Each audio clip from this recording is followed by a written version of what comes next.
En libertad, con Jano García. Damas y caballeros, bienvenidos a esta noche del 7 de marzo de 2024. Se consuma la traición del gobierno español contra la propia nación. La ley de amnistía, ya saben que prometían que no iba a haber ley de amnistía, posteriormente la ha habido. Cuando fue rechazada dijeron que no iban a modificarla bajo ningún concepto y por supuesto que el gobierno español, encabezado por Pedro Sánchez, la ha modificado. Una ley que borra los delitos que cometió Puigdemont y sus secuaces y que además España pide perdón a los secesionistas.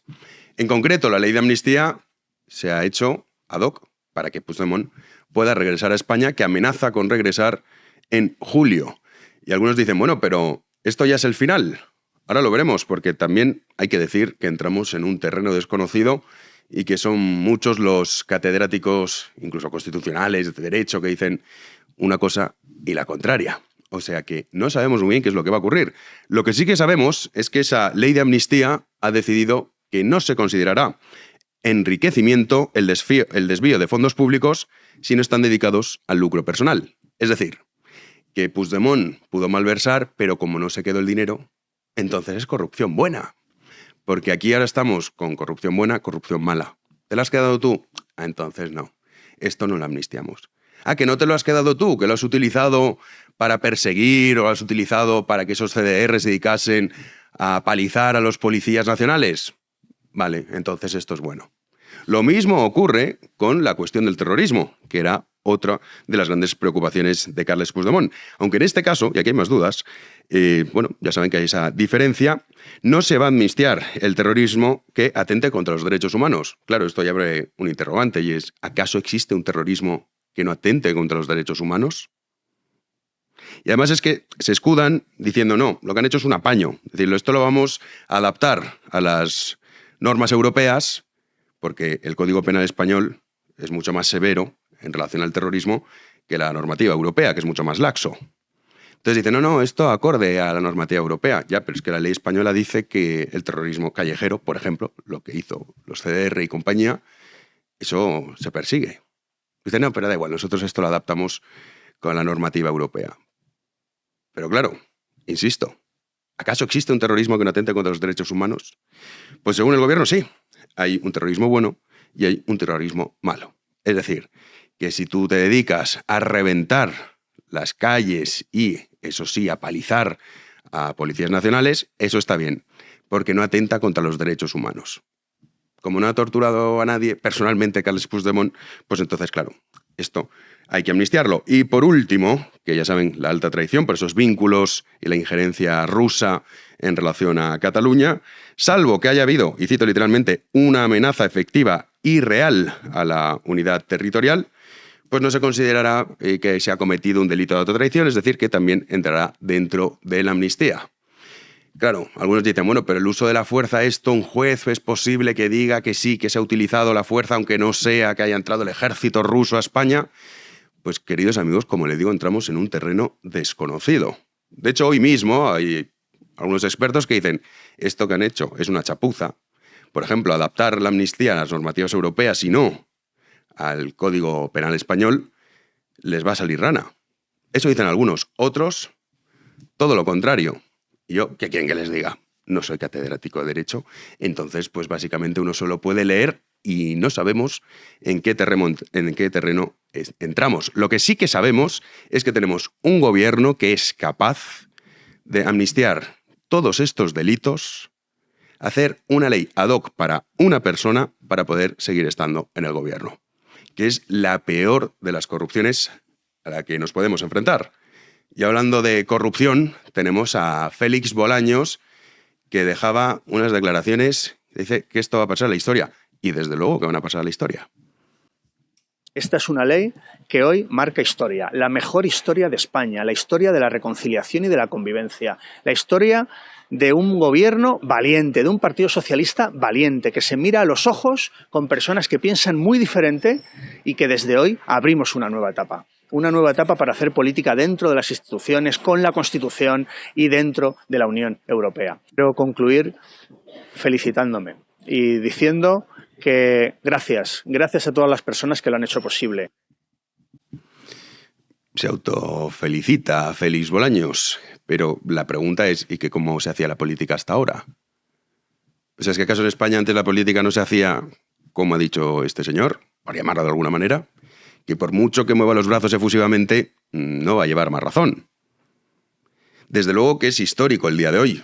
Es histórico porque habría que echar la mirada siglos atrás para conocer un caso de cómo un gobernante es capaz de traicionar a su nación por su beneficio personal, que es de lo que va todo esto.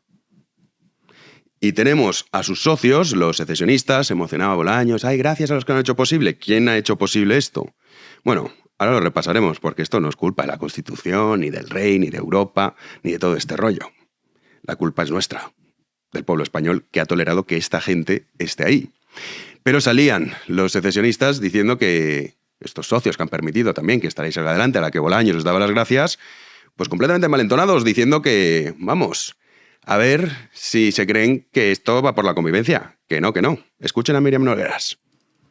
Creo que nosotros hemos dejado muy claro que no renunciamos a nada. De hecho, el mismo acuerdo político firmado en noviembre deja muy claro que Junts per Catalunya no renuncia a nada. Nosotros lo que hacemos lo hacemos para Cataluña.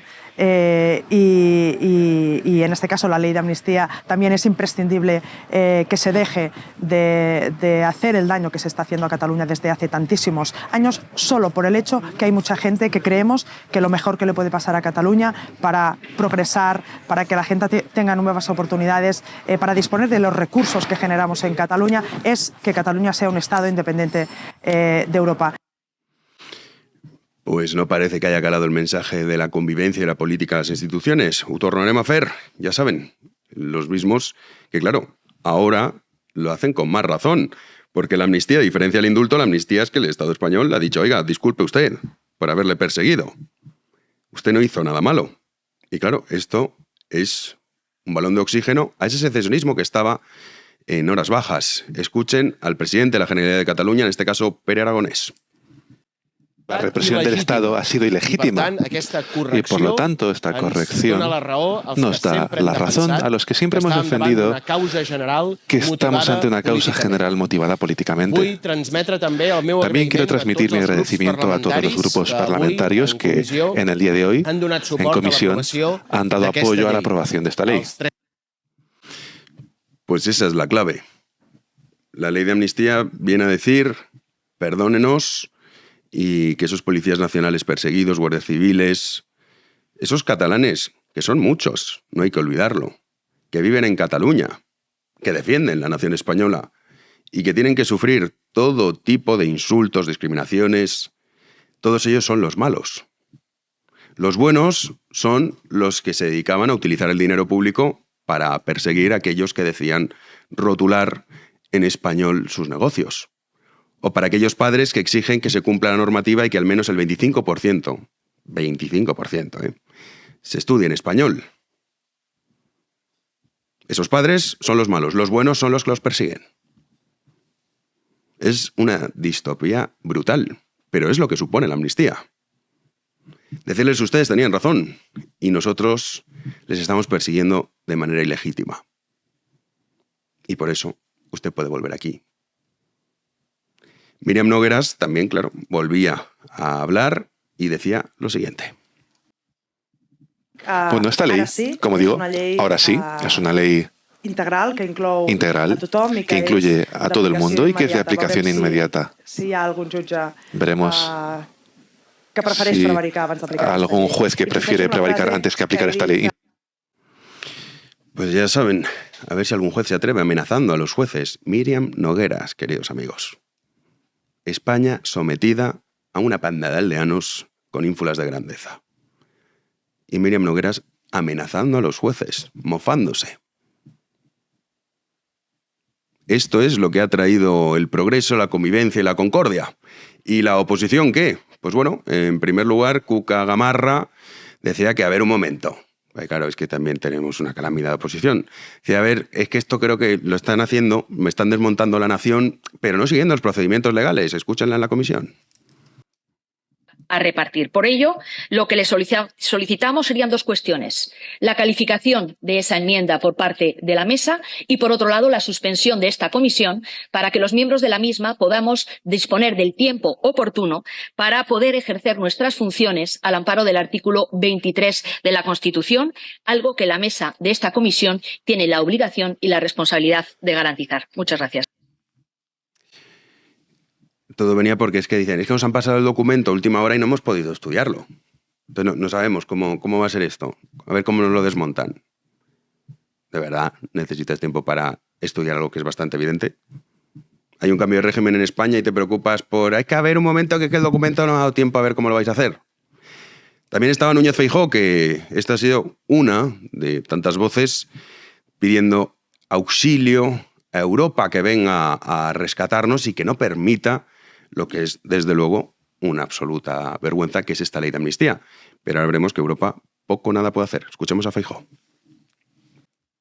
Hoy, un gobierno europeo va a dejar impunes delitos gravísimos contra el corazón de la Unión Europea, incluidos, insisto, delitos de terrorismo, de malversación de dinero público y de declaración de independencia de una parte de un Estado miembro.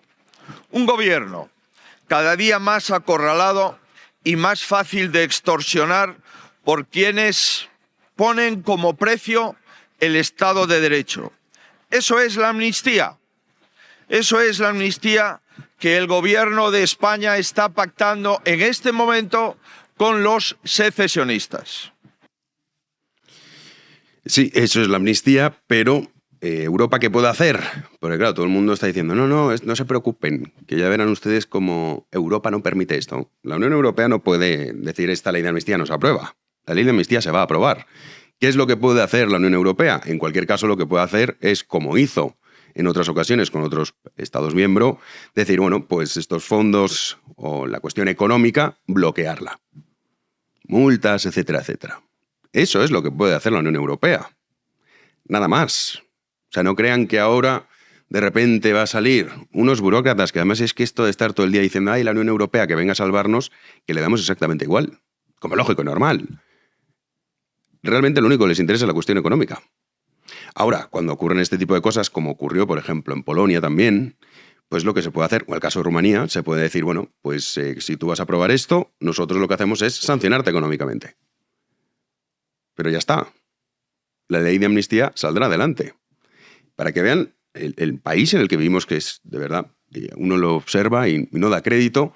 El propio presidente del gobierno y toda su cuadrilla ya han dicho que es que esta ley de amnistía es constitucional. ¿Cómo lo saben si todavía el Tribunal Constitucional ni siquiera se ha pronunciado? Porque lo controlan ellos. Porque va a decir lo que ellos quieran. Ese es el gran problema. Y el problema de fondo, porque lo decíamos el otro día, es mucho peor la corrupción de Yolanda Díaz, corrupción en este caso intelectual, o del propio Félix Bolaños, que la de Koldo y compañía. Porque estos legislan. Y nosotros ahora lo que estamos asistiendo es a la peor de las corrupciones que puede tolerar un país, que es la corrupción moral. Porque a Koldo, a Ábalos, a todos estos, la ley los persigue. Sus corruptelas se persiguen. Pero nosotros vivimos en un país en el que, desgraciadamente, si esto ocurre, no es porque, ay, es que la Constitución, ay, es que el rey no hace nada, uy, es que la Unión Europea. No. Porque la inmensa mayoría de los ciudadanos españoles, en concreto el 52% de las pasadas elecciones, votaron a estos representantes. Esa es la realidad. Yo comprendo que es mucho más sencillo decir, no, esto, fíjate, la culpa es del rey. No. La culpa es de vivir en una sociedad que está corrupta moralmente y que todo le vale. Y fíjense si esto es intolerable, que si lo estuviese haciendo el Partido Popular para gobernar con Junts, estarían diciendo lo contrario los que ahora defienden la amnistía. Es la gran evidencia. Que esto es una vergüenza y una humillación para la nación. Y todo para gloria de una sola persona, en este caso Pedro Sánchez. A cambio de vender la nación, podrá dormir con su mujer unos cuantos días más en Moncloa. Recuerden que la semana pasada insistían los líderes socialistas diciendo que no todo vale en política. Pues bien, estaría bien que en alguna ocasión ellos se aplicasen el cuento. Porque lo que es evidente es que con tal de estar en el poder son capaces de todo. Y algunos dirán, bueno, pero la ley de amnistía no es tan grave. Si creen que esto se acaba aquí, es que no se han enterado de nada. ¡Comenzamos! Recibimos este jueves, sí, que el jueves pasado no pudo ser, a nuestro queridísimo Gabriel Albiac. ¿Qué tal? ¿Cómo estás? ¿Cómo estás, Jano? Pues hoy, ¿qué voy a decirte? Estupefacto ante lo que sabíamos ya que iba a suceder, pero a veces realmente lo que más nos hunde en el desconcierto es que puedan llegar a suceder determinados disparates, determinados horrores que sabíamos que sucederían, pero que esperábamos hasta el último momento que se evitase.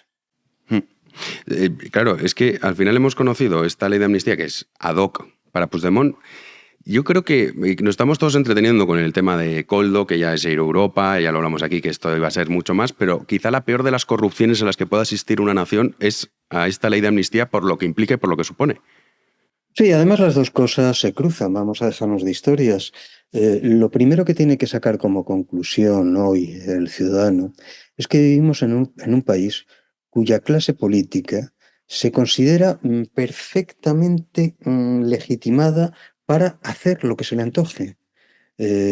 Matar como se mató en los tiempos del DAL, robar como se ha robado en los tiempos de Felipe González, pero como se ha robado en esta ocasión de un modo repugnante en el momento de la pandemia, o sencillamente cometer un golpe de Estado, y que todo eso quedará siempre en la absoluta impunidad, que siempre se encontrará el modo de legislar para retroactivamente hacer que lo sucedido no haya existido, que se pueda borrar el pasado.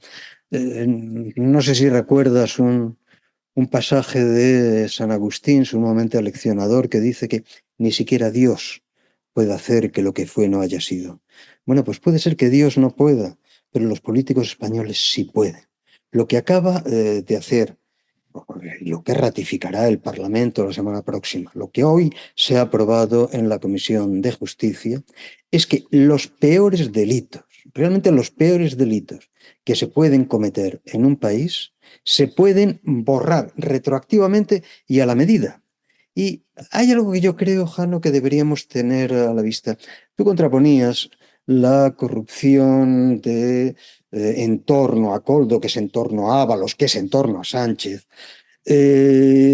Contraponías eso a lo verdaderamente terrible, que es el golpe de Estado en Cataluña. Pero vamos a ver, es que son exactamente lo mismo. Es que son dos mecanismos, gracias a cuya simultaneidad uno de ellos podrá beneficiarse de lo que haya conseguido el otro. Dicho de otro modo, naturalmente, si has leído ya el texto negociado entre Junts y el PSOE, una de las cosas que quedan perfectamente claras, y es de todas formas es asombrosa la formulación, en todo aquello que concierne al proceso, dice, fuera de eso no existe. Pero una de las cosas que quedan perfectamente claras son los delitos económicos cometidos siempre y cuando fueran, dice, para financiar el proceso. Naturalmente, si tú impones ese principio, si afirmas ese mismo principio podrá ser exactamente aplicado a los políticos del partido de Sánchez en el momento que tengan que comparecer ante los jueces. No hay más que modificar la redacción y decir estos delitos serán totalmente amnistiados en el caso de que hayan sido realizados para financiar la estructura institucional y política del Partido Socialista.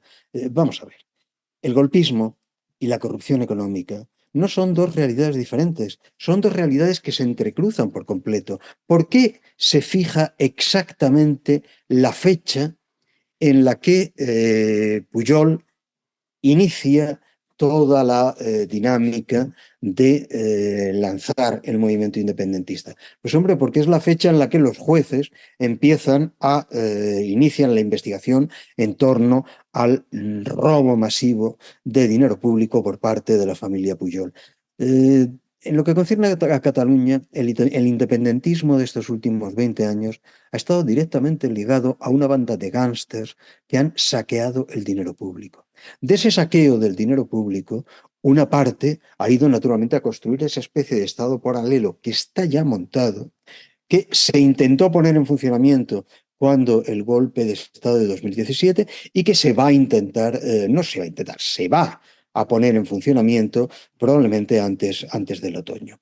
Pero mucho ojo, eso que van a conseguir los herederos de Pujol, desde Mas hasta Puigdemont, eso está siendo legislado por el PSOE como el futuro salvavidas en la hipótesis, para ellos muy indeseable, de que la trama atroz de corrupción económica en la que se han metido tenga que ser un día vista por los tribunales. Dos preguntitas, Gabriel. En primer lugar, esto, bueno, nos vende Bolaños, el PSOE, el gobierno en general, que es como, bueno, el sumum de la convivencia, la concordia, el reencuentro, todas estas sorteradas que dicen. Pero claro, otra cosa no podemos decir, pero Míriam Nogueras, Junts, ellos no se esconden, tampoco Esquerra, esto es quizá un poco más, pero sí que dicen, oye, que no, que nosotros vamos a por la independencia. Claro, sabiendo que la legislatura llevamos muy pocos meses y ya estamos con esto, en fin, no hace falta ser muy inteligente para pensar que una de las próximas exigencias será referéndum de autodeterminación, que lo podemos revestir de consulta popular o de lo que tú quieras. ¿Tú crees que eso lo vamos a ver más pronto que tarde? ¿Cuáles son los siguientes pasos? Porque si alguien se cree que la amnistía está aquí y ya está, y ya va a tener Sánchez de socio a Junts 4 años sin ningún tipo de concesiones más que esta, pues en fin, nos ha enterado de mucho, ¿no? No, en mi opinión el proceso podría ser el siguiente, y yo creo que está ya pactado, que lo han pactado ya.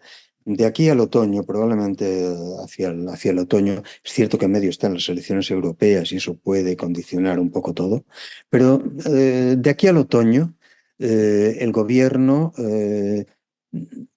concedería, y si fuese necesario modificar algún punto constitucional, lo modificaría, concedería la realización de lo que ellos llamarían un referéndum consultivo o una consulta no vinculante, en la cual, naturalmente, que los independentistas, después de la serie de victorias que habrían venido obteniendo hasta ese momento, en mi opinión, arrasarían sin el menor problema.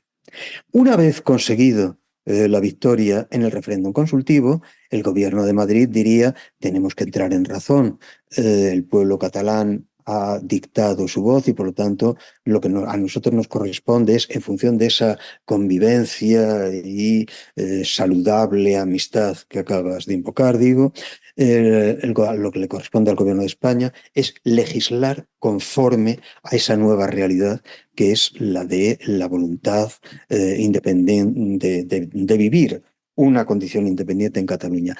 Y a mí no me extrañaría nada, fíjate, que reapareciese de pronto algo que el PNV planteó en los años 90. Lo que ellos llamaban un pacto de corona, es decir, la puesta en funcionamiento en España del equivalente de una Commonwealth británica.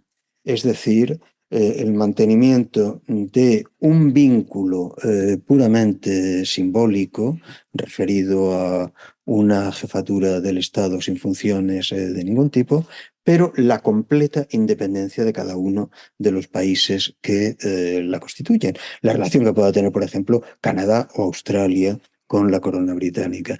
Mi impresión es que la cosa iría por ese lado. La otra alternativa es que directamente propusieran el paso a una república federal. Pero yo pienso que tras la victoria en el referéndum consultivo, la política de Sánchez, y creo que ya pactada con Junts, sería precisamente esa de ir hacia una vía intermedia, lo que venga después, al cabo de unos años todos calvos. Pero en lo absolutamente inmediato, que aun manteniendo un vínculo de orden simbólico, estemos hablando de países tan independientes como Canadá o como Australia respecto de Gran Bretaña. Es lo que llaman la España multinivel. Ya sabes que esta gente es especialista en poner términos, pero yo coincido totalmente contigo, es a lo que vamos. Como soy ya muy mayor, me acuerdo que a eso el PNV de Arzallus le llamaba el Pacto de Corona. Y ya para acabar, Gabriel, es que justo estos últimos días estaba releyendo a Ortega y Gasset, La España invertebrada, que la verdad es que cuando uno lo lee dice, bueno, esto parece mentira que se haya escrito hace un siglo porque es más vigente que nunca, podemos decir.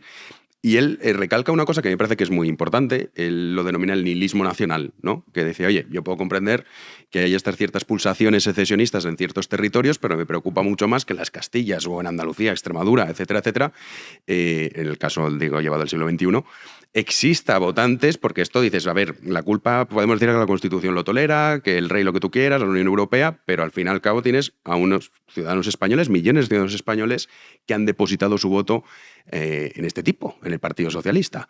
¿A ti eso no te preocupa? Decir, oye, esto a la gente le parece incluso bien, porque yo puedo entender, un catalán secesionista estará encantado, claro, pero un tío de Albacete, un tío de Extremadura, Andalucía, ¿qué piensa cuando ve todo esto? No es que me preocupe, es que es una tragedia que es la misma que efectivamente la generación del 98 se planteó en su momento. Existe ciudadanía en España. Es el verdadero problema. El siglo XIX español ha sido una serie continua de tragedias. Y el siglo XIX fue el que en toda Europa, gestó el concepto de ciudadanía, es decir, el concepto de ciudadano que vive en la plenitud de derechos y deberes y que considera a los ejecutores del Estado sencillamente como sus representantes. España en el siglo XIX está en plena regresión hacia la prehistoria. Mientras en el resto de Europa se configura el Estado moderno, en España empieza toda esa, con las guerras carlistas, empieza toda esa locura de la regresión hacia el universo de los fueros, es decir, hacia la monarquía feudal, sin más. Ese siglo perdido en el XIX lo hemos pagado durante todo el siglo XX y seguimos pagando en estos momentos. Tú decías, ¿cómo se puede aceptar eso?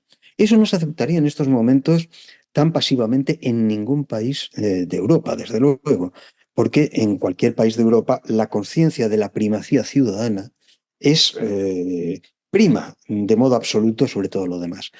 Y en segundo lugar, Jano, es que vivimos en un país en el cual las máquinas de producir conciencia, las máquinas de producir representación del mundo son verdaderas apisonadoras.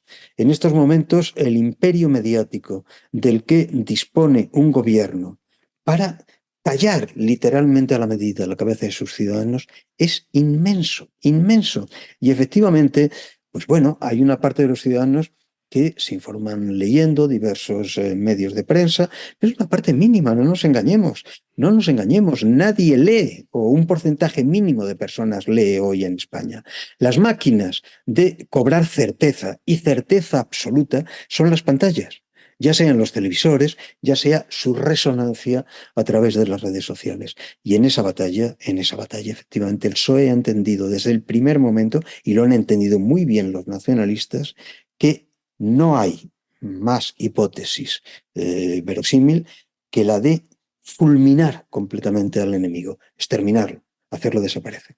En estos momentos, tú puedes hacer las barbaridades más grandes que quieras, si tienes la garantía de que todas las grandes cadenas de televisión van a decir que es un acto de bondad, de serenidad, de conciliación. Y en eso estamos. ¿Nos toman por idiotas? Pues a lo mejor es que somos idiotas. Quizás razón no les falta.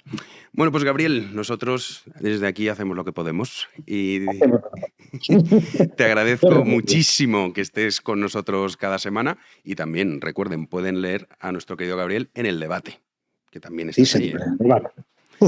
Te veo la semana que viene. Mil gracias. Muchas gracias, Jano. Buenas Hasta tardes. luego. Pues nosotros, después de este lujo, es un privilegio contar con Gabriel Albiac en este programa. Nos vamos, ahora sí, a las noticias del día.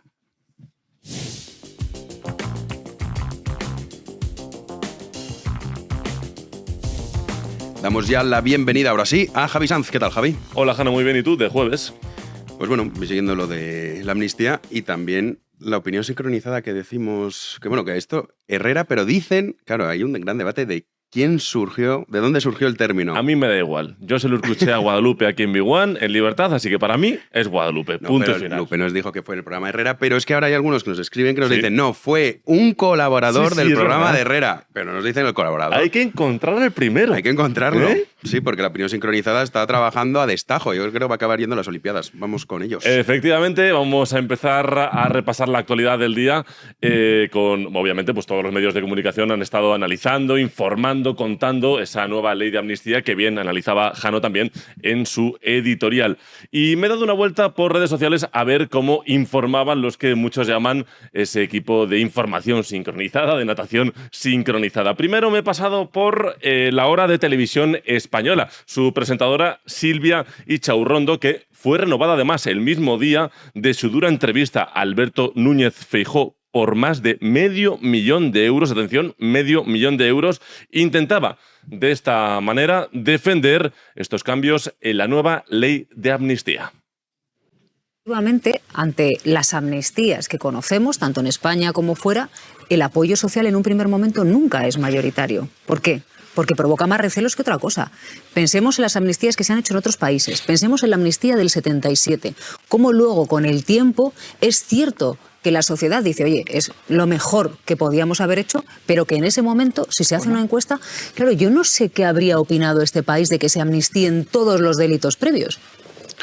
Bueno, importante, chicos y chicas, con el tiempo, Jano, veremos que esta ley de amnistía es fantástica para absolutamente todos. ¿Cómo se llama esta chica? Silvia Ichaurrondo. Esta, sí, especialista en amnistías. Como, ¿te acuerdas también Carmen Calvo? Que fue Carmen Calvo la que había estudiado todas,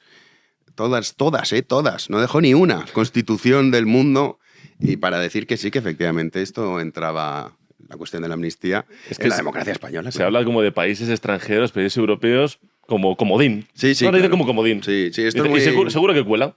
No, la desgracia es que sí. Bueno, para ver esta chica ya. El que ve ya la 1 ya mal. O sea, ya empiezas mal. Entonces, claro, pues lo escuchas y ya está. Tenemos más casos. Sí, y después me he pasado también por el programa de radio Hoy por Hoy de la cadena SER. Fíjense, porque uno de sus tertulianos, Javier Aroca, conocido en este mundo de los tertulianos y de los debates en televisión y en el mundo de la radio, habla de que hay que aplaudir la habilidad de los que han firmado esta ley de amnistía. La habilidad de los redactores de esta última versión de la ley es de aplauso, porque han conseguido que anclar ni más ni menos en una legalidad que es también legalidad española, que es la legalidad de la Unión Europea. Por tanto, los jueces van a poder o tienen menos margen de filibusterismo político en este caso, independientemente que acudan, como ha dicho el profesor Uría, a la cuestión prejudicial, que afortunadamente es un buen instrumento al servicio de los jueces y de la justicia en general. Que esta ley de la amnistía va a ayudar y mucho a la justicia en España. Lo que es fascinante es que estos mismos son los que hace escasos meses decían todo lo que les ordenaba Moncloa. Es que estos no son periodistas. No son periodistas. Porque si tu criterio depende de lo que te manden... No, ahora la amnistía es buenísima. Y estar celebrando que un prófugo de la justicia que ha cometido el peor de los delitos, que es intentar acabar con una nación. Y luego ya le sumamos la cuestión de la malversación. Los que son implacables contra la corrupción. Ahora estoy diciendo, oye, qué bien lo hemos hecho para beneficiar al delincuente. El mundo al revés. Pero tenemos también información de los casos Koldo, que tiene mucho asunto, ¿no? Sí, efectivamente. Te iba a preguntar, Jano, ¿tú crees que es sospechoso que se haya conocido hoy todo lo de la ley de amnistía justo cuando está todo el tema de la corrupción? No, pero es que tenían fecha límite. ¿Y era mañana? ¿Hoy? Sí. O sea, tenían que hacerlo sí o sí porque, bueno, para empezar aquí incluso ya también hay otro debate que dicen, oye, si la ley fue rechazada usted no la puede volver a traer a la comisión. Eso es. Pero como la ley da igual y tenían de plazo hasta este jueves. O sea, hay que decir que entonces la ley de amnistía ha salvado a Pedro Sánchez. De momento. Ya veremos, porque luego también está el debate de qué se ha redactado, si se puede meter mano o no. Es que entramos en un terreno desconocido, esa es la verdad. Sí, seguimos con la actualidad y como bien decía Jano, este jueves, bueno, todo estaba copado obviamente por esa ley de amnistía, por esos cambios en la nueva ley de amnistía, pero siguen apareciendo informaciones importantes con todo lo relacionado con el caso de corrupción Koldo, que salpica de lleno al Partido Socialista y también obviamente al gobierno de España liderado por Pedro Sánchez. Pues bien, en el día de hoy se ha conocido que Koldo García, el que fuera mano derecha del exministro José Luis Ábalos, recibía, atención, ojo con esto, pagos recurrentes de 10.000 euros en metálico de la trama corrupta. ¿Quién pillara esos sueldos así de la noche a la mañana? Así lo sospecha la Unidad Central Operativa de la Guardia Civil, que indica además en su informe que los indicios apuntan a que Koldo habría recibido ese dinero en efectivo, como les venía comentando, de Víctor Aldama, que es el ex vicepresidente de El Zamora y uno de los empresarios que están en el ojo, en el punto de mira de la Guardia Civil. De hecho, en el registro, además, que se llevó a cabo en la casa de Koldo en Alicante el pasado 20 de febrero, se encontraron en torno a 24.000 euros en efectivo, así como, atención, 23 teléfonos móviles, no sé para qué quiere tantos teléfonos móviles Koldo, obviamente sé para qué, de diferentes marcas además, que es un detalle importante, y 9 armas de fuego. 9 armas de fuego, entre las que se encontraban escopetas, Jano, rifles y también pistolas. Bueno, a lo mejor hay que estar bien preparado, sobre todo en esta trama que es pura mafia. También salía, oye, ahí ya calienta que sales, que se cree que ay, a mí esto no va a venir. Sí. Hoy ya también la trama del caso Koldo se extiende a Salvadorilla. Hay que recordar que era un portero de prostíbulo. Quizás necesitaba esas armas en su anterior trabajo. Me temo que no sería para custodiar los prostíbulos. Tenemos también noticias hablando de Europa, de Ursula von der Leyen. Sí, vamos con la actualidad internacional, y es que este jueves Ursula von der Leyen, bueno, pues ha sido reelegida para ser la candidata del Partido Popular Europeo en las próximas elecciones y poder repetir al frente de la Comisión Europea. El hecho se ha producido en Bucarest, en Rumanía, donde se ha celebrado el Congreso Anual del Partido Popular Europeo, el mayor grupo político del Parlamento Europeo, que reúne, pues bueno, a partidos de derecha, centro-derecha y también de centro. Eso sí, disparidad de opiniones con respecto al liderazgo de von der Leyen estos últimos años al frente de la Comisión Europea. Por ejemplo, los republicanos franceses, el principal partido de centro-derecha galo, anunciaba su voto en contra al considerar que la candidata encarna, han dicho literalmente, la deriva tecnócrata de la Unión Europea y que es la candidata de Macron, era la crítica de los republicanos franceses. Por su parte, el líder de nuestro Partido Popular, Alberto Núñez Feijóo, que además se ha desplazado este jueves hasta Rumanía, pues sí, ha votado a favor de von der Leyen, aunque bajo 2 condiciones: que se mantenga la defensa del Estado de Derecho, en alusión a las políticas de Sánchez, y la política sobre agricultura que se corrija. Así lo anunciaba el vicesecretario de Acción Institucional del Partido Popular, González Pons. La primera es que Ursula von der Leyen, como candidata y para su próximo mandato, continúe con la defensa del Estado de Derecho español y que haga de la defensa del Estado de Derecho español una de las razones por las cuales va a volver a ser elegida presidenta de la Comisión. Y por otro lado, que la política de la Comisión sobre agricultura se corrija y que los agricultores pasen a ser protagonistas de la Comisión, que ya, si todo va bien, volverá a presidir a partir del próximo verano. Esas eran las 2 condiciones del Partido Popular, de Alberto Núñez Feijóo, para votar a favor de Ursula von der Leyen. Recordamos que von der Leyen es una socia primordial para Pedro Sánchez en el bloque comunitario, la Unión Europea. Sí, pues en este caso tienen razón los republicanos franceses, sin que sirva la excepción, cuando dicen que encarna básicamente la deriva tecnócrata, pero luego también lo que es Macron, que es exactamente lo mismo que es el Partido Popular Europeo. Por eso hay que intentar que no tenga el mayor número de asientos. Yo ya adelanto que no voy a votar al Partido Popular a las europeas. ¿Vas a votar? Sí, las europeas son muy importantes. ¿Ah, sí? Lo explicaremos aquí, porque muchas veces cuando decimos, oye, estas normativas y esto tal, nosotros cedimos parte de nuestra soberanía para entrar a la Unión Europea. Y hay muchas más leyes de las que creemos que dependen de ahí y no de aquí. No, son importantes, pero yo ya como creo muy poco en la política, Jano, ya dudo si votar. Pero aquí o no. votas más por bloques. Sí, o sea, es decir, que el Grupo Popular, por ejemplo, no tenga esta mayoría aplastante, que Ursula von der Leyen desaparezca y toda esta tropa desaparezca. Pero es que fue una tragedia cuando ganó Macron sus primeras elecciones, que el candidato que tenía el republicano era muy bueno, que era Fillon, pero le sacaron un caso de una corruptela y tal igual, y se lo cargaron, pero era un candidato magnífico. Y de ahí dices, ay, sí, 2000 qué, no me acuerdo ya. Yo tampoco me acuerdo, pero hace bastante seguro. Bueno, vamos con Bukele para algo bueno, ¿no? Vamos con Bukele, y es que la batalla cultural sigue muy presente al otro lado del charco. Si el otro día conocíamos que el presidente Javier Milei prohibía el vocabulario inclusivo en toda la administración argentina, hoy es turno de Nayib Bukele. Y es que el recién reelegido presidente de El Salvador ha anunciado que va a eliminar la llamada perspectiva de género en las escuelas públicas del país al considerarla una ideología antinatural, antidios y antifamilia. Así lo ha dicho literalmente. De hecho, ahora le van a escuchar. Una decisión que, bueno, obviamente pues ha provocado fuertes críticas por parte de las organizaciones feministas salvadoreñas, que advierten sobre las posibles repercusiones, dicen, en un país donde persisten altos índices de violencia contra las mujeres. Así explicaba su decisión el presidente de El Salvador, Bukele. Nuestros hijos, que son lo que más vale para nosotros, se los confiamos al sistema educativo para que les enseñen cosas útiles en su vida, biología, matemática, claro, cosas importantes para su aprendizaje, y luego vienen y quieren meterles ideologías, quieren meterles cosas contrarias a la naturaleza. Nadie está en contra de modernizarse. Lo que estamos en contra es de que metan ideologías antinaturales, antidios, antifamilia. Eso no cabe en nuestras escuelas.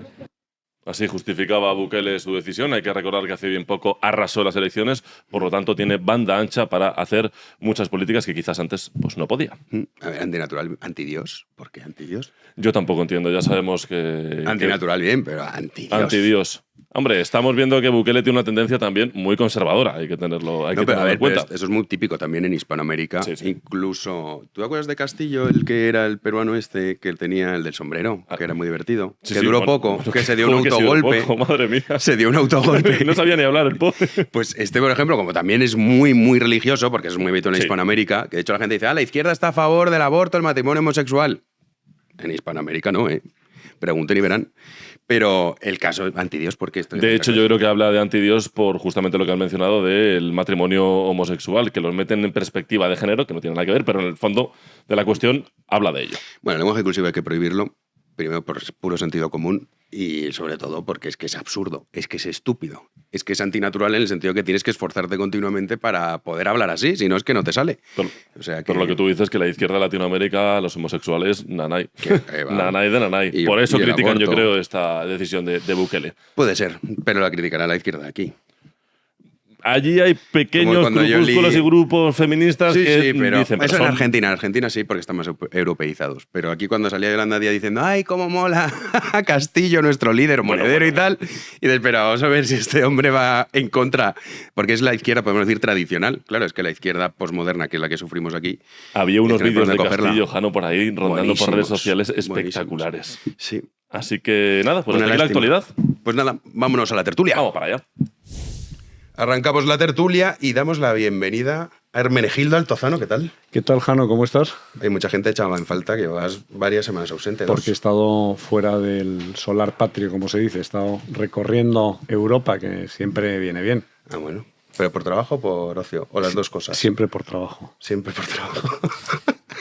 Nuestro querido Gonzalo, ¿qué tal? ¿Cómo estás? Encantado de estar aquí de nuevo, además en un día tan especial como el de hoy, en el que como con especial intensidad conviene decir eso de contra la anti-España, caña. Hoy, mañana y los días que sigan a mañana. Que me temo que vamos a tener muchos días. Maldita sea. Y nuestro querido Fresh, ¿qué tal? ¿Cómo estás? Muy bien, Jano, yo no te fallo, ya sabes. No fallas, Quizá como te has acostumbrado no me valoras, pero aquí estoy. Buenas noches. Te valoro y sobre todo te valora mucho la audiencia. ¿Sí? Sí, te lo prometo. Sí, bueno. Incomprensiblemente, pero es así. Así es. Bueno, un abrazo a todos. Hablando de cosas incomprensibles, la ley de amnistía.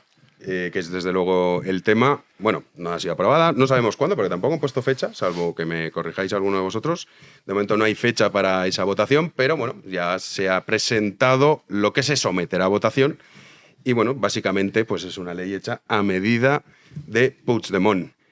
¿Quién quiere empezar? Va, yo si quieres empiezo por una cosa que es muy, muy evidente, que es la palabra que denomina una ley privada, una ley hecha para uno, se llama privilegio.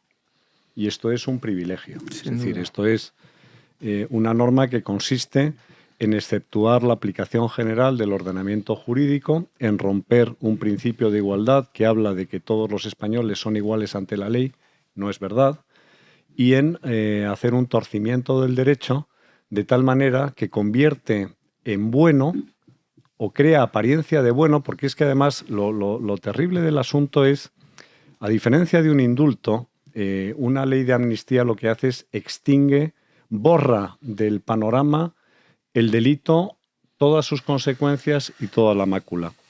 Si hubieran tenido que pedir indulto, como es lo que le ocurrió a Junqueras, la condición necesaria para acceder a un indulto es mostrar el arrepentimiento respecto del hecho delictivo y asumir el compromiso de no volver a delinquir. En este caso, como simple y llanamente lo que hacemos es un salto en el vacío, no extraña, porque esto es una especie de ley de memoria democrática a la inversa, es decir, un salto en el vacío, en lugar de rescatar la memoria o manipularla, lo que yo hago es construir un relato donde digo que todo aquello que ocurrió, en realidad, a efectos jurídicos, no ocurrió o no tuvo ninguna trascendencia. Con una consecuencia. ¿Cuál es esa consecuencia? Que si tú obtienes la mayoría suficiente o el número de escaños suficientes para conformar una mayoría, ya sabes perfectamente con quién tienes que pactar para conseguir el torcimiento del derecho y la creación de leyes privadas, es decir, de privilegios. Pues así es, muy bien explicado. Herménez, nota que eres abogado. Bueno, eso es una tara como otra cualquiera que comparto, me he enterado con Fresneda, pero bueno. Sí, es verdad. Compartimos muchas taras, no sé si para bien o para mal. Bueno, pues mira, tú, Fres, y luego Gonzalo, que es el más cuerdo de la mesa. Bueno, yo creo que hay que poner en relación todas las cosas que estamos conociendo hoy en día para valorar exactamente lo que ha pasado hoy, ¿no? Vemos un gobierno desesperado por permanecer en el poder, capaz de hacer la cosa más vergonzosa y escribir una de las peores páginas de la historia de España. Y la pregunta es ¿para qué? Y entonces si hacemos scroll hacia abajo, en nuestro diario de consulta favorito, veremos el primer motivo, que es para forrarse. Y ahí está el caso PSOE, la amiga Begoña, el amigo Koldo, el amigo Ábalos, ¿no? ¿Para qué más? Seguimos el scroll hacia abajo para intervenir en nuestra vida. Y ahí tenemos a la buena amiga Yoli, pues ayer le dio por cuándo tienen que cerrar los negocios, pasado mañana con cualquier otra cosa. Y si seguimos bajando, el tercer motivo es para freírnos a impuestos, para hacernos menos libre. Con lo cual, todo esto, ¿vale?, encierra el verdadero objetivo para qué quieren estos señores el poder, ¿no? De todas maneras, hay que recordar que la amnistía es solamente una parte del pago, quizá la más grave, pero una parte del pago. Os recuerdo, a estos señores, los de Junts, por 7 votos, que ni siquiera ganaron las elecciones en Cataluña, las elecciones generales las ganó el señor Illa, sí, el de las mascarillas, pues bueno, a estos señores les han concedido hablar en las lenguas cooficiales en el Congreso, impulsar en la Unión Europea que el catalán sea lengua oficial, abrir comisiones de investigación a los jueces con el llamado lawfare en el Congreso de los Diputados, que tengamos un mediador internacional, conseguir aquí un conflicto internacional en alguien tan prestigioso como el salvadoreño que no conocen ni en la patria de Bukele. Y, por supuesto, dinero. Con lo cual, esto es un pago que cada día se va haciendo más grande. Y si oímos a la señora Nogueras, al señor Turull y a los señores de Esquerra Republicana de Cataluña, esto es solo el principio del pago. Es decir, habrá más. Gonzalo. Bueno, pues es un día triste que consuma algo que se veía venir. Entonces yo quiero decir que el nacional separatismo de Junts y de Puigdemont nos han troleado a todos los españoles. Nos han troleado utilizando la debilidad, la falta, me atrevería a decir, de amor patrio del sanchismo y de la sanchosfera. Hay que decirlo así. Entonces, ¿qué es lo que tenemos aquí? Bueno, pues lo primero que hay que decir es que no somos niños, no somos tontos, somos adultos. Y no se nos puede mentir. Aquí no se ha hecho una amnistía para reconciliar el encuentro y el happy flower, porque los separatistas han dicho claramente que la amnistía es la primera meta volante, no es el fin del camino, sino que es el primer paso de un proyecto que sigue en marcha de máximos, donde la primera demanda es máxima es la amnistía. Y la siguiente es, oye, vamos a pedir la autodeterminación. Es Es decir, no hay reconciliación ni leches. Claro. Porque aquí no están negociando otro trato de Cataluña con el resto del Estado, no quieren otra relación, es que no quieren ninguna. No quieren modificar el estatus de autonomía, no, es que quieren romper lo común, quieren romper lo común, el territorio. Entonces, es una humillación que por gobernar Sánchez y mantener viva la sanchosfera nos hagan tragar con esta, en la que creo que España está entrando en una trampa. Puigdemont ha puesto una trampa, la sanchosfera ha entrado alegremente y eso va a ser una trampa. Porque con la amnistía se les da la razón, dicho por ellos, ¿eh? Nos habéis dado la razón. Sí. Es decir, el Estado no tenía razón, nosotros sí. Esta es la primera meta volante, la siguiente es decir, como teníamos razón y vosotros no, yo pasaré ahora mi hoja, mi factura de autodeterminación. Y en esta trampa entra España por culpa de la sanchosfera. Y ya termino, y en esta trampa está lo que es lamentabilísimo, que es la izquierda española. La izquierda española está entrampada con el separatismo. Está entrampadísima, es decir, el universo de ideas en el que se mueven los Ignacio Escolar, los Ángels Barceló, los Antonio Maestre de este mundo, es una trampa para la propia idea de izquierda que podría sustentarse en España. Entonces, Puigdemont va ganando. Va ganando. A costa del sanchismo y de la sanchosfera, lo cual quizás suponga, y esa sería la pequeña esperanza, que este año, y con toda esta mierda, se inicie la putrefacción del sanchismo. Porque el destino de una cosa como el sanchismo y la sanchosfera es que se pudra desde dentro. Con un Puigdemont que vuelva triunfante y que diga, ¿lo veis? Quien resiste gana. Teníamos razón y la seguiremos teniendo. Hermene. Yo haría varias lecturas adicionales. La primera es que los nacionalistas o los independentistas son coherentes en su postura. Sí, es decir, están haciendo lo que les toca hacer. Es decir, yo quiero la independencia, pues mire usted, hasta que no obtenga la independencia, ahora le llamo autodeterminación, que ya sabemos todos que los que conocemos los rudimentos de derecho internacional público, que no existe tal cosa llamada autodeterminación, menos en un territorio como Cataluña, porque no es una colonia. Y luego, por otra parte, lo que están haciendo, o sea, yo creo que hay varios puntos que hay que tener en cuenta y que son muy, muy importantes. Primero, es decir, todo lo que has comentado, Javier, que es verdad, y si son elementos y parte de las letras que han firmado el sanchismo, como quieras llamarlo, pero yo creo que hay una cosa mucho más profunda y más preocupante, que es el concierto económico con Cataluña. Es decir, aquí estamos ahora mismo en una creación de una estructura muy similar que no tenía cabida en la Constitución, porque en su momento, oye, pues esto viene de los derechos históricos, como quieras llamarlo, en fin, es una ficción como otra cualquiera desde el punto de vista jurídico, porque todo en el mundo del derecho no deja de ser una ficción. Y entonces trato de asociar el mismo régimen que tengo para el País Vasco y para Navarra, con los fueros históricos, al caso de Cataluña. Esto refuerza una idea identitaria que es muy esencial, que es el manejo de la propia hacienda autonómica. Entonces ya tienes ahí, bueno, pues tener un cordón umbilical de carácter simbólico con el resto de España, que es lo que le ocurre al País Vasco, porque de facto en el País Vasco lo que hay es un gobierno, yo creo que más amplitud y más autonomía es imposible. Yo no sé qué competencias le quedan a la administración central o al Estado central en el País Vasco. Luego hay otra cuestión que es la ley electoral. Es decir, es que no nos olvidemos de que cuando ha habido la posibilidad de modificar la ley electoral, cuando ha habido mayorías absolutas de uno y de otro bando, no se ha hecho. ¿Por qué? Porque siempre se alberga la esperanza de mantener un partido bisagra que en un momento determinado me puede apoyar. ¿Por qué? Pues porque en su momento Convergencia y Unión apoyó a la Unión de Centro Democrático y al Partido Popular, porque el PNV también hizo lo propio con el Partido Popular y con el Partido Socialista, porque el Partido Socialista ha gobernado en coalición con el PNV en el País Vasco. Vamos a ver qué ocurre en las próximas elecciones, porque iba a tener un gran dilema. Es decir, o si la lista más votada es Bildu... Ya, te lo anticipo. No, bueno, sí, pero es que yo te anticipo también que esto es... vamos a ver, esto es como el que está montando un mecano y saca una pieza. Y dice, no importa nada la pieza que saco de aquí, porque a lo mejor se levanta Ortúzar y le dice, mira, ¿sabes lo que te digo? Que como hay un caso de corrupción que afecta al partido y ese fue el fundamento con el que yo apoyé tu moción de censura contra Mariano Rajoy, yo tengo que ser coherente y voy a hacer lo mismo. Por ejemplo.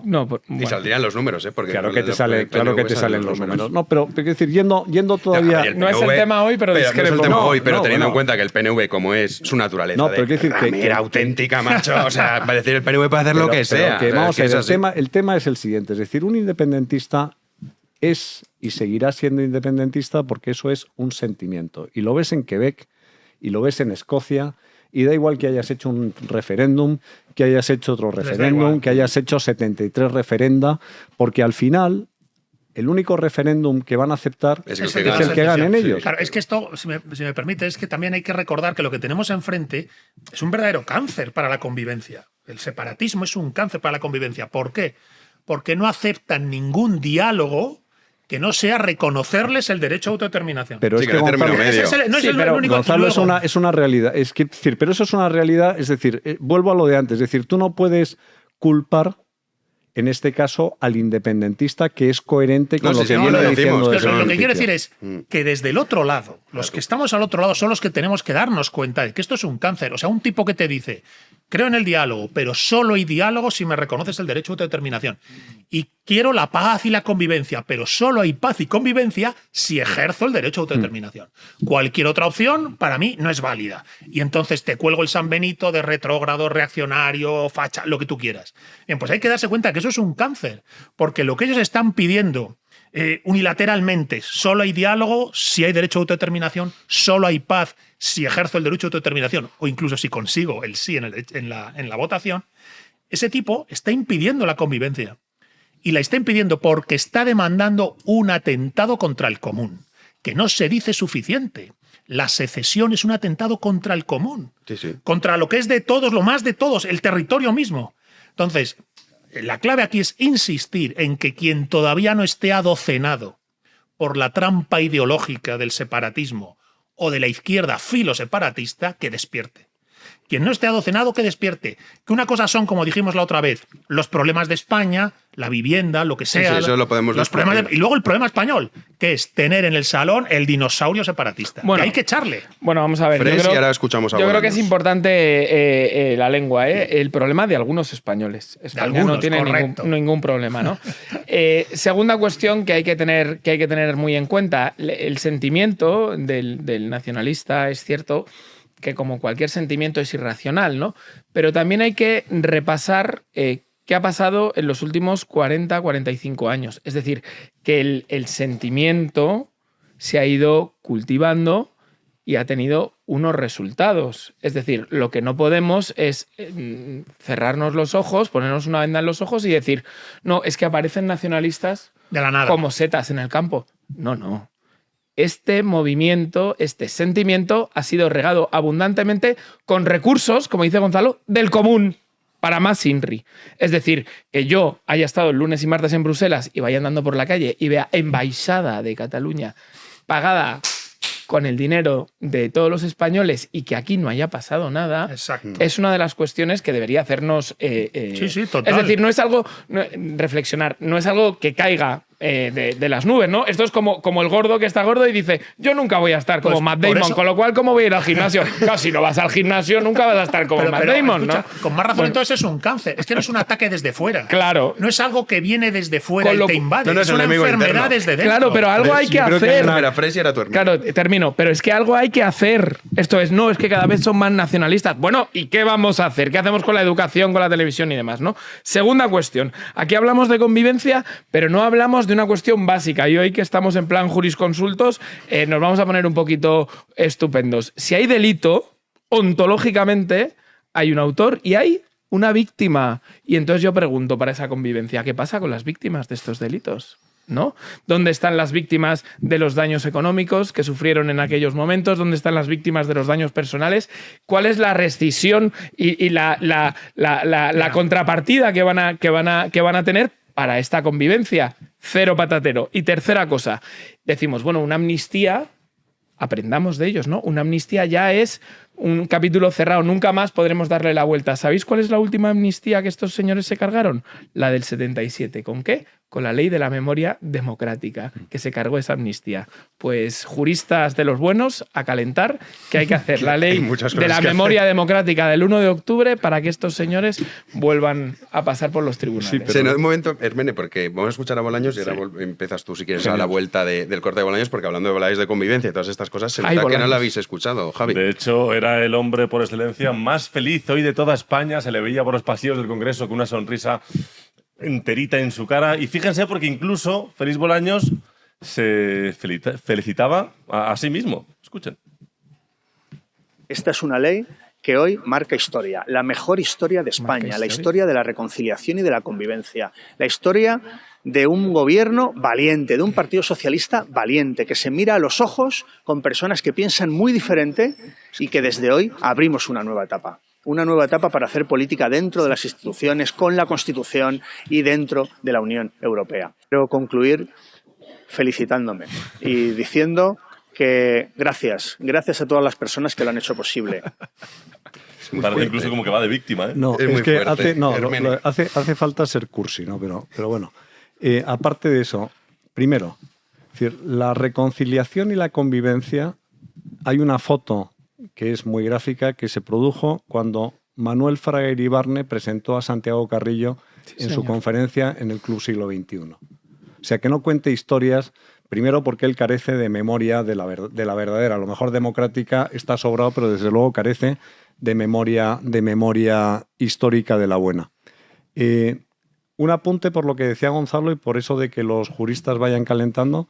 Hombre, yo aquí veo una responsabilidad patrimonial de la Administración de libro. A mí si resulta que como consecuencia de una ley de amnistía me privan de la posibilidad de acceder a la indemnización que me debe el autor de un delito porque me ha roto los cristales, yo inmediatamente me dirijo contra el responsable de que yo no tenga acceso a esa indemnización y pido que me indemnice. Eso sí, nos va a tocar otra vez a todos porque la responsabilidad patrimonial del Estado, como no existe el Estado porque el Estado es una ficción y se nutre de lo que nosotros pagamos, pues nos tocará pagar con nuestros impuestos esos desafueros. Yo soy muy pesimista, ¿no? Soy muy pesimista por lo siguiente, porque si tú miras el mapa de Europa,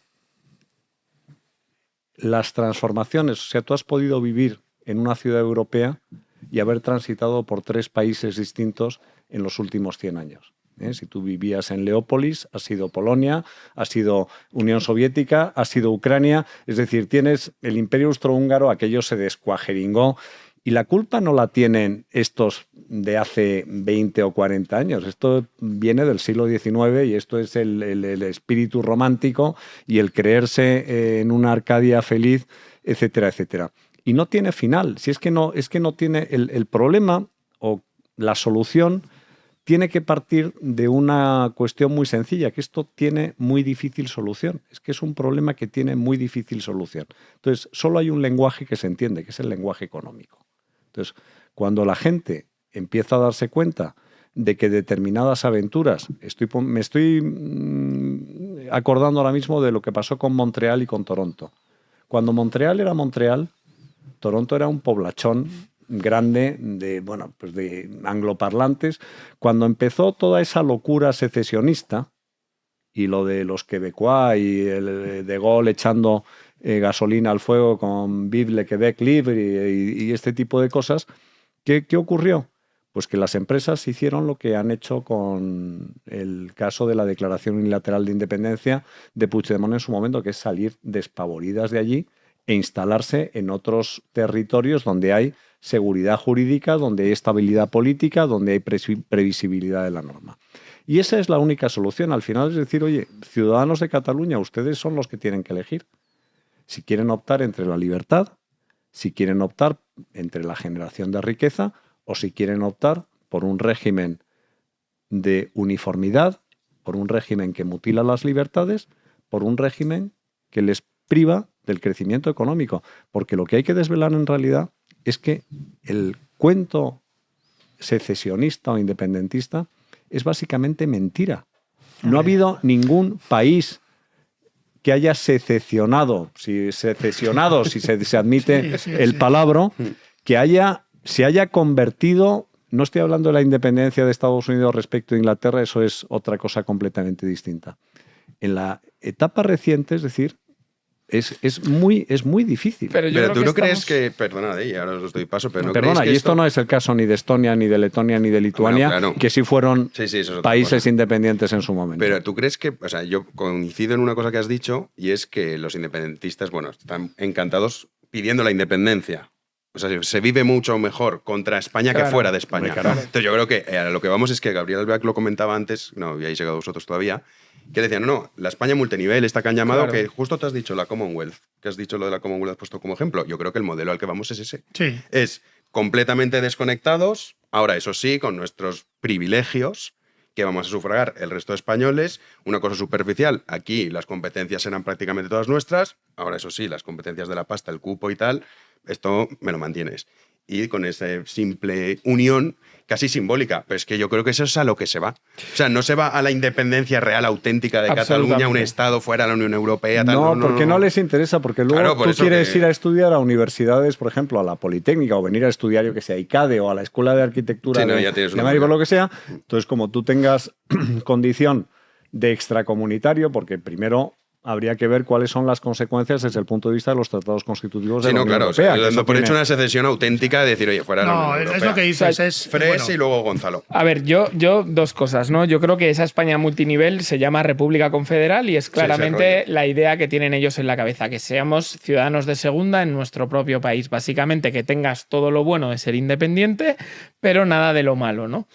Yo creo que eso está clarinete y que lo vamos a ver. Ahora bien, yo creo, querido Hermenegildo, que la fase del dinero ya la hemos superado. Lo dramático de este momento es que no existe un debate racional. Tú ahora mismo haces una encuesta, no las de Bolaños, sino las de verdad, entre los ciudadanos catalanes y les preguntas, entre los independentistas, oye, ¿tú quieres la independencia aún incluso te dicen que no, perdiendo estatus económico? Y te dicen que sí. No, un número significativo. Un segundo. El nacionalismo ha seguido ganando incluso después de la debacle que ha supuesto la declaración unilateral de la independencia. El nacionalismo, el separatismo sigue ganando aún después de ser evidente la decadencia en la que ha incurrido Barcelona frente a otros polos en España como Madrid o los incipientes de Andalucía o el latente de Valencia. Es decir, Cataluña sigue apostando por ese modelo. El problema, bajo mi punto de vista, yo creo que es el error en el que cayó Rajoy, ¿no? En una lucha de sentimientos, Rajoy fue a pactar eso que tú mencionabas hasta el último momento. ¿Y qué se encontró?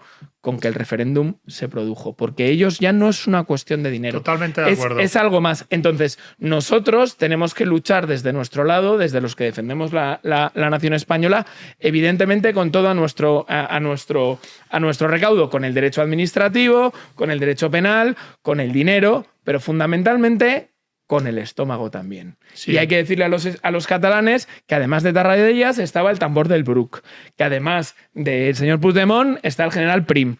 A esos a los que hay que decir a los catalanes, oye, hay una patria mucho más grande que la de este señor mal peinado con camisa negra asqueroso que te está llevando a la ruina. De esos a lo que va la batalla a la que nos encamina. Claro, es que Gonzalo y luego Turmeni. Entiendo tu argumento, como que algún día se impondría la lógica dura de la economía. Pero efectivamente esa pantalla ha quedado atrás. Total. Porque el nacional-separatismo, que es ultranacionalista, es un pensamiento ultra, ha cruzado ya a la línea, efectivamente decías, de la irracionalidad, y esto lo ha convertido en una cuestión existencial. Claro. La gente lo vive como una locura existencial. Es, o soy catalán, o sea, no puedo ser al mismo tiempo catalán y España. Eso es un conflicto existencial, lo viven así. Eso es una locura, necesitarían terapia colectiva. Bien, pues frente a eso, cuando estás a ese nivel, tú tienes que tomártelo igual, tienes que decir, esta es una lucha existencial por el común, por la identidad común histórica española, que incluye lo manchego, lo catalán, lo asturiano y lo extremeño. La identidad común histórica española, que además tiene una articulación socioeconómica, sociopolítica, que estos tipos están desarbolando. con ese proyecto multinivel, que efectivamente no es una secesión dura, es una confederación de repúblicas ibéricas y progresistas, donde eso que llaman multinivel, a quien más lesiona es precisamente a las clases populares, a las que la izquierda debería defender, y efectivamente, pues ha caído en la trampa Ignacio Escolar, ¿verdad? Por parar a la ultraderecha, nos vamos con los ultranacionalistas. Hostia, me estás haciendo un pan con unas tortas, ¿verdad? No, es que has dado con una clave que es muy interesante, que es decir, el nacionalismo es como la pasión por los equipos de fútbol. Claro, y tiene esa dimensión, es totalmente irracional. O en muchos casos como las religiones también, aunque las religiones pueden tener un componente más racional, ¿no? Pero al final yo lo equiparo, pues el que es del Atlético de Madrid, Javi, pues que es una desgracia como otra cualquiera, ¿no? Pero el que no soportan que pueda ganar el Madrid, es decir, estamos en esa, no soportan que gane el Real Madrid o que gane el Barcelona, entonces, lo que fuera. Pero vamos, estoy totalmente de acuerdo, es decir, pero llega un momento, y yo lo que decía Javier, te lo desmienten luego el propio CIS catalán cuando te dice cómo he aumentado o disminuido el sentimiento a favor de la independencia, que se ha reducido sustancialmente por una cuestión. Porque es que, o sea, está muy bien envolverte en la cuatribarrada y en la estalada y hacer lo que quieras y subirte al Castellet y bailar sardana. Es decir, me parece estupendo, todo lo que tú quieras. Y el sentimiento nacional me parece, yo no lo comparto, a mí me parece, oye, yo no realmente, pues es decir, me preocupa mucho más la libertad que cualquier otro tipo de condicionamiento. Si nosotros viviéramos en un entorno de marxismo-leninismo duro o de maoísmo y Madrid resistiera como la aldea gala y proclamara su independencia en pro de la libertad y del liberalismo, yo sería el primero en ponerme al frente de la manifestación. O sea, esto de sacralizar las unidades de la patria cuando, oye, en la China de Mao era muy unida, pero te aseguro que yo hubiera preferido estar en Hong Kong. A lo que voy es a lo siguiente, es decir, siempre hay un momento que es lo que dirían los ingleses the moment of truth, ¿no? Es decir, el momento de la verdad. Vamos a ver, aquí nos tenemos que retratar. O sea, cuando te asomas al abismo, cuando a ti te ponen de verdad, no en un referéndum de la señorita Pepis con urnas de plástico cobijadas por no se sabe quién, sino en una decisión de verdad realmente informada diciéndole, no, mire usted, perdone, a partir de mañana usted deja de cobrar pensión de la Seguridad Social. A partir de mañana, usted tiene que pagar en los billetes del AVE a tal, no sé cuántos tal. A partir de mañana, usted tiene que pagar tasas aeroportuarias de tanto. A partir de mañana, el coste de generación eléctrica, porque resulta tal, es tanto. A partir de mañana, y empiezas A, B, C, D. Y luego dices, oye, perdona, es que aquí tenemos otra, que es la deslocalización. Porque a mí el hecho de que usted declare su independencia no significa que haya inmediatamente una expropiación o nacionalización de los bienes, porque estos bienes son privados y yo me llevo mi empresa a donde a mí me da realmente la gana. Y si usted me va a crear un entorno contrario a la libertad de empresa, a la libertad de comercio, a la libertad de rotular, a la libertad de vender como me dé la gana, pues yo voy a hacer una cosa que es lo que se hace siempre, que es votar por los pies. Entonces, ¿pero tú crees, Hermene, que eso triunfaría? Pues yo, mira, me estoy acordando cuando has dicho todas esas consecuencias, el caso de Grecia, cuando estaba Varoufakis y ganó Syriza. Y ganó Syriza, que decía, todo el mundo decía, oye, que si ganáis, que estas consecuencias de tal, hasta que los griegos no vieron que iban al cajero y no podían sacar pasta, pero no se lo creyeron, ¿eh? Es que a eso justamente voy. Claro, pero si una vez se comete la secesión ya no puede decir, oye, no, que era broma, que la queremos otra vez. No, es que antes de llegar al momento ese de la... Es decir, vamos a ver. En este caso es que no lo pueden percibir, y es que creo que no es tan racional la gente como tú piensas. Bueno, yo creo que la gente empieza a ser racional cuando nota que hay un apagón y se queda en invierno durante 7 días sin electricidad. Entonces la gente empieza a ser racional. Pero eso ya se ha cometido la secesión. Pero sí, vamos a acabar por terminar con el... Es decir, ¿cuál es el ejemplo más reciente que tenemos de ruptura de un vínculo más o menos estable en el entorno próximo? Es el Brexit. Sí. ¿Tú crees que muchos de los que votaron a favor del Brexit ¿No se están arrepintiendo ahora? No. Yo creo que sí. Sí, No. de hecho, las encuestas posteriores que se han hecho, hay muchos que es sí. que no. Sí. Bueno, y muchos, sobre todo, que no votaron. Eso es. Muchos que no votaron, es otra cosa. que dicen, me arrepiento de no haber votado. Pero esa no era la pregunta. Bueno, sí, Pérez y luego tú, Gonzalo. Yo, a mí me encanta, Hermenegildo, que pongas el ejemplo del equipo de fútbol, ¿no? Porque además, yo no sé si sabe la audiencia mis colores, pero yo reflexiono sobre mi irracionalidad en defender mi equipo de fútbol. No puedo reflexionar sobre la irracionalidad. Sí, es puedo. Imposible. Es como decir, joder, cómo me gusta tanto esta tía. Es me un encanta oxímoron. el perfume, tal, no sé qué. Bueno, pues, ¿a dónde voy con esto? Que el equipo de fútbol, yo no sería del glorioso Real Madrid si mi padre no me hubiera llevado al Bernabéu, si no me hubiera regalado la camiseta, si no me pusiera con él y me dijese, vamos a ver el partido. Ese sentimiento de pertenencia, de ir con mi familia al Bernabéu, eso se riega. Insisto, no cae de los árboles. Entonces, claro que se puede dar la vuelta. No nos planteemos esta situación como, ¿y ahora qué hacemos con el 50%? Que hace 20 años no eran el 50%. Segunda cuestión. El CIS catalán y el de Tezanos y los demás dicen que el sentimiento independentista baja, pero luego a la hora de votar los partidos independentistas permanecen fuertes. Con lo cual, aquí hay algo que no entendemos muy bien cómo pasa, ¿no? Yo sigo pensando que esa irracionalidad sigue latente. Es más, si os dais cuenta, en el debate político ya no se habla de gestionar. Es decir, yo con mis 18 años, 20 años, recuerdo en la universidad arduos debates en plan, no, es mucho mejor la gestión delegada, privada, de los servicios públicos. No hemos vuelto a hablar de esto porque el debate ya no está ahí. Es existencial, irracional, identitario. Pero esto en el separatismo y en el ámbito nacional es que yo soy trans, queer, no sé qué, y me siento invadido por tu no sé qué, porque eres un machista. Pero no hay un debate serio sobre eso. Entonces, a la gente se le saca a la calle y se le saca a votar a base de este tipo de tonterías, ¿no? Y sobre todo, perdón y termino, ese proyecto de independencia dura, a mí me encantaría, Hermenegildo, que fuese esa disyuntiva. Pero volvemos a la España multinivel. No es lo que les van a ofrecer. Y me encanta que saques el ejemplo del Brexit. ¿Ha sido el Brexit una salida dura? ¿Europa ha sido todo lo dura que podía ser con el Reino Unido? No. Pues ya está. Bueno, pues yo estoy contigo, incluso más allá, o sea, aprieto más la tuerca. Creo que no hay que especular. Entiendo lo que dices, Hermenegildo, y tienes razón, pero no hay que especular sobre qué pasaría el día que se vieran que no tienen dinero en el cajero. Dejémonos de eso. El secesionismo es un mal para la convivencia, para el bien común, para la realidad histórica, identitaria, catalana, española, manchega y andaluza. Es un mal y hay que confrontarlo.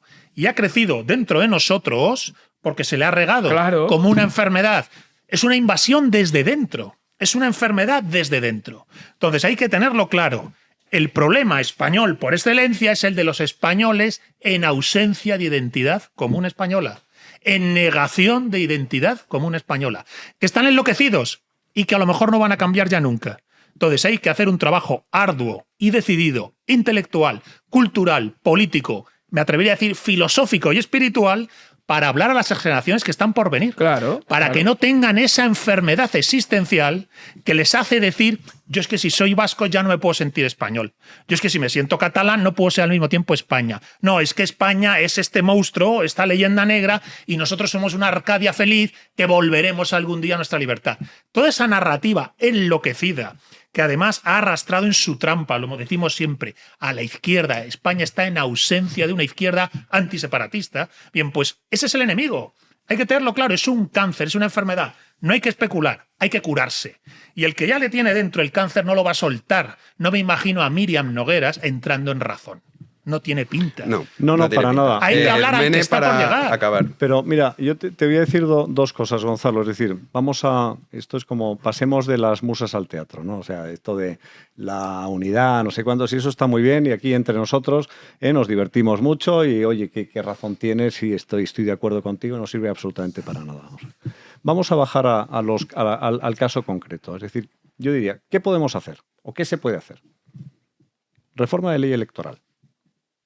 Vamos a establecer una verdadera representación proporcional, donde tú establezcas umbrales porcentuales, como ocurre en muchísimos países, donde yo digo, mire usted, y muchas comunidades autónomas. Usted en las elecciones autonómicas hace lo que a usted le dé la gana. Usted ha ganado, pero usted no me condiciona políticas para 50 millones de personas con 300.000 votos. Como está pasando con Junts, que es duro eso. Perdona, con Junts, PNV, con Bildu, con Teruel existe, que era el ejemplo que iba a poner. Es decir, que es que volvemos ahora a otra realidad. Tú dices que la gente que se mueve por sentimiento, yo te digo, no, vamos a ver, la gente se mueve por pasta.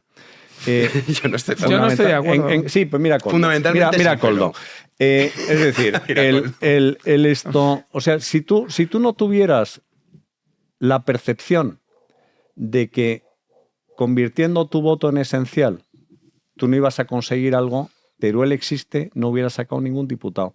Soria ya no aparecería en las encuestas como posible adjudicataria con 18.000 votos de un escaño que en Madrid te cuesta 100 y pico mil, por poner un ejemplo. Luego hablamos de la necesidad de sobrerepresentar los territorios vacíos por la cohesión, tal.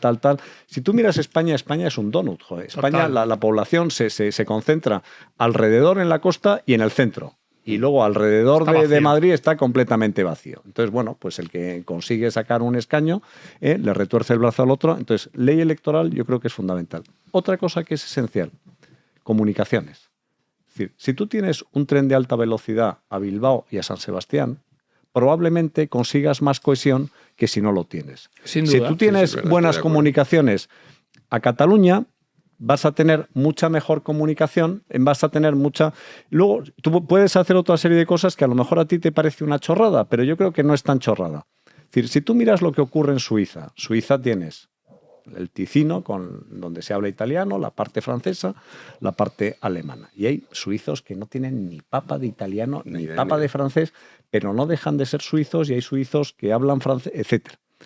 Es decir, si tú empiezas a dejar de demonizar las lenguas cooficiales, a mí me parece estupendo. Es decir, oye, de verdad te lo digo, o sea, que hablen en el Parlamento español en catalán. Oye, el catalán es una lengua tan española como el castellano, como el español o como el vasco. Es decir, es que son lenguas españolas. En sus comunidades autónomas. Pero perdona, donde la lengua franca de los españoles es el español. Bueno, pero si no llegamos al HD. Tienes un minuto, porque si no llegamos al HD. Y vamos a terminar. Si la lengua franca es el español, si es que cuando habla Ortúzar con Puigdemont no utilizan traducción simultánea. Por eso que es una estupidez que en el Congreso porque es una, entonces, quiero decir, si se impone la realidad. Es decir, eso es un gesto, ¿por qué? Pues porque ahora mismo hay una lucha electoral entre Esquerra Republicana y Junts per Catalunya para ver quién es el más catalanista de todos. Porque se están jugando las elecciones catalanas. Y ese es el objetivo inmediato que tiene Puigdemont y ese es el objetivo inmediato que tiene Junts per Catalunya, que es recuperar la hegemonía que ha tenido Convergencia y Unió en Cataluña desde siempre. ¿Por qué? Porque eso se traducía en muchísimas cosas. ¿Fundamentalmente en qué? En pasta. Bueno, este debate que es que no llegamos al HD. Pero puedo decir una cosa. Si tardas 30 segundos... Es tan importante la identidad como que dos partidos gemelos, como el Partido Nacionalista Vasco y el PP, que han sufrido la misma deriva desideologizada absolutamente, hoy, ahora mismo, a la inmensa mayoría del País Vasco, defendiendo esencialmente lo mismo, ni se le pasa por la cabeza votar al Partido Popular. ¿Y cuál es la explicación de eso? La identidad. Vamos, para acabar, Javi, reacción de Puigdemont y luego manifestaciones. Ahora mismo en Twitter, el expresidente de la Generalitat agradece al PSOE haber aceptado, dice, sus exigencias y se abre a negociar el reconocimiento nacional, aquí lo importante, de Cataluña y los presupuestos del Estado. Ha dicho Puigdemont literalmente, ahora toca el derecho a la autodeterminación. Ahora toca el derecho a la autodeterminación. Literalmente lo acaba de exponer. Y una flota cuatribarrada ahí con las fragatas. Y recordamos también manifestaciones. En Madrid el sábado a las 12 con Neos, entre otras. Convocantes, por favor, importantísimo ir por dignidad, por efecto llamada y porque se les empiece a ver. A las 12 de la mañana en la plaza de Cibeles el sábado. Y ¿Has ido alguna vez a Cibeles? Sí, alguna vez. De hecho, fui a la última manifestación, para que veas. No para celebrar nada del Real Madrid. Eso seguro que no. Es un buen lugar. Eso seguro que no. Bueno, a Neptuno. Hubieras tenido muchísimas ocasiones. Y también se acaba de denunciar en Cataluña, en Barcelona, a las 12 de la mañana, el domingo, en la Plaza Sant Jaume. También manifestación contra la amnistía. Así que, apuntado queda. Sí, es importante estos 2 días para ir tanto en Madrid como en Barcelona, y no sé, seguramente seguro algunos dirán, oye, pero en mi localidad de tal, seguramente algo se organizará, o sea que estén atentos sobre todo a las redes sociales. Despedimos ya. Gracias, Hermene. Gracias, Jano. Gracias, Fres. Un placer. Gracias, Gonzalo. Muchas gracias a vosotros. Gracias, Javi. Hasta la semana que viene. Gracias, Héctor. Y nosotros regresamos aquí en Big One Media Libertad el lunes con un especial, recuerden, del 11M. Eso será a las 9 de la noche. Como siempre, muchísimas gracias por estar ahí. Adiós.